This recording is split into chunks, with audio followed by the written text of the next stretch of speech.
3장. 틀렸다면 인정하라. 나는 뉴욕의 거의 한가운데 살고 있다. 하지만 집에서 1분만 걸으면 자연 상태의 산림이 넓게 뻗어 있다. 봄이 되면 블랙베리 덤불에 하얀 거품처럼 꽃이 피어나고 다람쥐들이 둥지를 짓고 새끼들을 키우고 쥐꼬리 망초풀은 쥐꼬리가 아니라 말머리만큼 크게 자라난다. 이 훼손되지 않은 장소의 이름은 포레스트 파크이다. 실제로도 숲이다.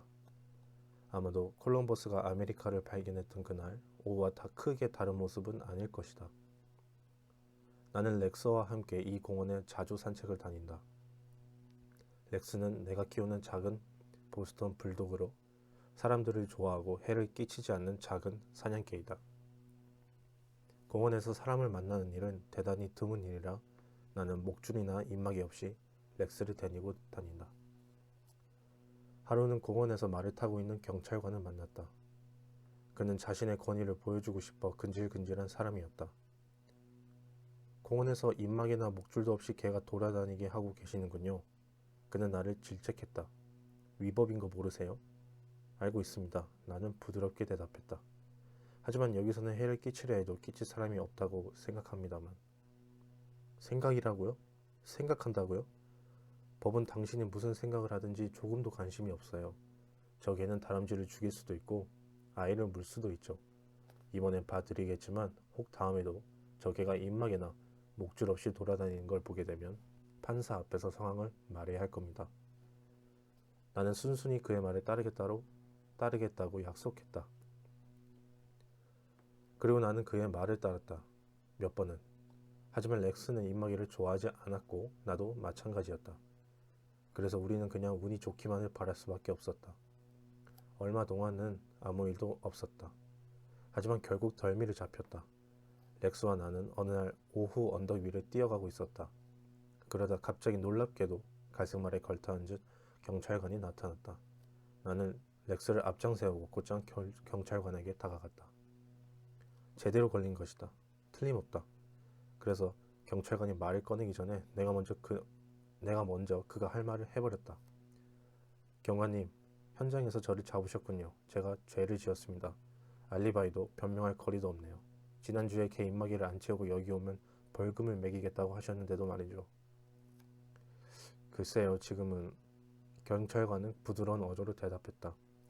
저도 아무도 근처에 없으면 이런 작은 개는 마구 뛰놀게 하고 싶은 충동을 느끼곤 합니다. 그럼요, 그런 충동이야 있죠. 나는 대답했다. 하지만 위법인 건 사실입니다.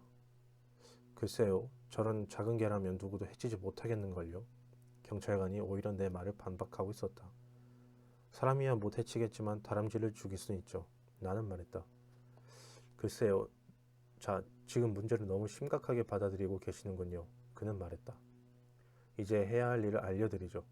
저 녀석을 제가 볼 수 없는 곳으로 데리고 가 마음껏 뛰놀게 하세요. 그런 다음에 이 문제는 있도록 하죠. 그 경찰관도 인간이어서 자신이 중요한 사람이라고 느끼기를 원했다. 따라서 내가 스스로를 비난하기 시작하자 그 경찰관이 자존감을 키우는 방법이라고는 자비심을 보이며 관대한 태도를 취하는 것밖에 남아있지 않았다. 하지만 그때 내가 변명을 하여 나를 두둔하려 했다고 하자. 글쎄, 당신이 경찰관과 논쟁해 본 경험이 있는지 모르겠다. 하지만 경찰관에게 창끝을 겨누는 대신 나는 그가 절대적으로 옳고 나는 절대적으로 틀렸다고 인정했다. 빠르고 솔직하고 심지어 열정적으로 인정했다. 그래서 이 일은 내가 그의 편을 들고 그는 나의 편을 들면서 유쾌하게 끝났다. 체스터필드 경도 이 말을 탄 경찰관만큼 예의 바른 사람은 아니었을 것이다. 그 경찰관은 바로 일주일 전만 해도 내게 법을 집행하겠다고 위협하던 경찰관이었는데도 말이다. 어차피 비판을 받을 수밖에 없는 처지라면 다른 사람보다 먼저 스스로를 비판하는 게 훨씬 낫지 않을까? 전혀 모르는 사람의 입에서 나오는 비난을 듣느니 자기 자신의 비판을 듣는 게 훨씬 쉽지 않을까? 다른 사람이 말할 기회를 잡기 전에 그 사람이 생각할 수 있는, 말하고 싶은 혹은 말할 것 같은 모든 비난을 스스로에게 쏟아부어라. 그러면 그 사람은 김이 빠지게 될 것이고 아마도 열의 아홉은 너그럽고 용서하는 태도를 취하며 당신의 잘못을 최소한으로 줄여 생각할 것이다. 말타는 경찰관이 나와 렉스에게 취했던 태도가 바로 그랬다. 상업예술가 퍼디난드 워런은 이 방법을 이용하여 성 마르고 잔소리심한 아트바이어의 호의를 얻을 수 있었다. 광고와 출판 목적으로 그림을 그릴 때는 정확해야 합니다. 아주 정확해야죠. 워런 씨는 이 이야기를 들려주며 말했다. 몇몇 미술 편집자들은 자신들의 주문을 당장 이행해 주기를 바랍니다. 이런 경우 사소한 실수가 생겨날 수도 있어요. 저는 한 아트 디렉터를 알고 있었는데 이분은 특히 사소한 일을 트집 잡으면서 즐거워하는 분이었습니다. 그의 사무실을 나올 때마다 기분이 씁쓸했는데 비판 때문이 아니라 그가 사람을 공격하는 방식 때문이었습니다. 얼마 전 이 편집자에게 급하게 작업한 결과물을 하나 보냈더니 당장 자기 사무실로 뛰어오라는 전화를 하더군요. 뭔가 잘못되었다는 거죠. 도착해보니 예상하며 두려워했던 그대로의 상황이었습니다. 그는 적대적이었고 다른 한편으로는 비판할 꼬투리를 잡아 만족한 듯 보이기도 했습니다. 그는 열을 내며 내게 왜 이런저런 일을 했냐고 물었습니다. 제가 배웠던 자기 비판을 응용해볼 기회가 왔습니다. 그래서 저는 말했죠.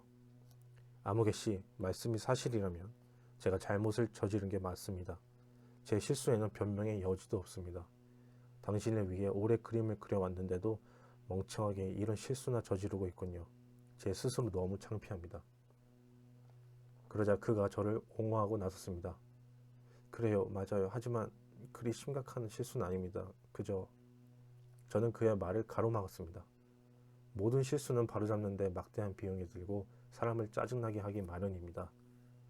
그는 내 말 허리를 자르려 들었지만 그러도록 내버려 두지 않았습니다. 저는 제대로 즐기고 있었거든요. 살면서 처음으로 자아 비판을 하고 있었는데 그 상황이 재밌었습니다. 좀 더 조심했어야 했습니다. 저는 계속했어요. 일도 아주 많이 주시는데 그리고 최고의 작품을 받으실 자격이 있으신 분인데 말입니다. 이 그림은 완전히 다시 그리겠습니다. 아니에요. 그는 반대했습니다. 그렇게까지 수고하실 필요는 없습니다. 그는 제 작품에 대한 칭찬을 늘어놓은 후 사소한 부분만 고치고 싶다고 말했습니다. 게다가 제 사소한 잘못 때문에 자신의 회사가 손해볼 일은 전혀 없다고 했죠. 결국 사소한 디테일 하나였습니다. 애초에 걱정할 가치가 없었던 거죠. 제가 열심히 자아 비판을 한 나머지 그분에게서 싸울 의지가 사라져 버렸습니다. 마지막엔 같이 점심 먹으러 가자고 제안하시더군요. 그리고 헤어지기 전에 수표를 주시고 또 다른 작품 하나를 의뢰해 주셨습니다. 아무리 바보라도 자신의 실수에 대해 변명할 수 있다. 대부분의 바보들은 변명을 한다. 하지만 다른 사람과 달리 자신의 실수를 인정하는 행위는 숭고한 기쁨을 가져다 준다. 예를 들어보자.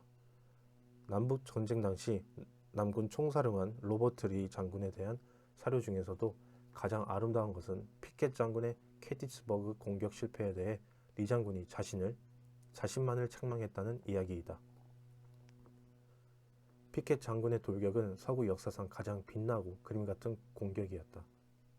피켓 장군 그 자신도 그림 같았다. 그의 젓갈색 머리는 어깨에 닿을 정도로 치렁치렁했고 나폴레옹이 이탈리아를 공격할 때처럼 전쟁 한가운데서도 매일같이 열렬한 사랑의 편지를 썼다. 그 비극적이었던 7월 오후 피켓 장군이 북군을 향해 자신만만하게 말해 채찍질해 나갈 때 헌신적인 군대는 그에게 환호를 보냈다. 피켓 장군은 모자를 삐딱하게 오른쪽으로 기울어지게 쓰고 있었다. 근사한 모습이었다. 군대는 환호를 보내며 피켓 장군을 뒤따랐다. 지휘 고하를 막론하고 서로 딱 붙어서 행군했다. 깃발은 휘날리고 총검은 햇빛을 받아 반짝였다. 당당한 행군이었다. 대담하고 장엄한 광경이었다. 이 행군을 지켜보는 북군 측에서도 찬탄하는 소리가 들릴 정도였다. 피켓 장군의 군대는 조금 빠른 걸음으로 과수원과 옥수수 밭을 건너고 들판을 가로지르고 협곡을 건너며 몰아쳐갔다. 그러는 줄곧 적의 대포가 그들 주변 이곳저곳에 무시무시한 구멍을 내고 있었다. 하지만 그들은 계속 몰아쳤다. 그 너무나 단호한 공격은 도저히 막을 수 없는 듯 보였다.